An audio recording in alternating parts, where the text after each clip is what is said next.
20 taon na ang nakakalipas pero 11 kontratista pa ng 1.4 billion pesos na Pampanga FVR Mega Dike ang hindi pa nababayaran ng pamahalaan.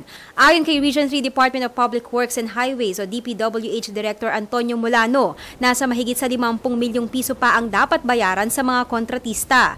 Taong 2011 umano nang muling maproseso ang pagbabayad sa mga kontratista. Matapos ang validation noong 2011, nakapag-release na ng pondo para mabayaran ang 3 kontratista. Pero isang audit observation memo ang inilabas ng Commission on Audit sa DPWH. Na bakit ko daw hindi ni-require ng resolution from COA Central. So, ang ginawa ko, yung all other 9 or 10 claims, binalik ko dun sa mga claimants. And I asked them to file their claims sa COA proper. Sa COA proper. Tapos, yung pondo para dun, kasi naka-allocated na yung pondo, sinuli ko na sa central office.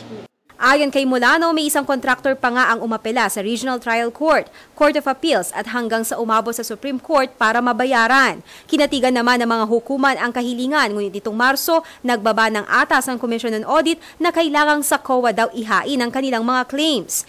Yung ibang mga claimants, they are requesting for a certification of no payment na ginawa ng regional office, and we are gladly issuing them. Hindi rin malaman ni Mulano ang dahilan kung bakit tumagal ng mahigit sa 20 taon ang pagproseso ng kabayaran sa mga naturang kontratista. Ako si Aislinn David, Alerto Alisto sa Pagbabalita.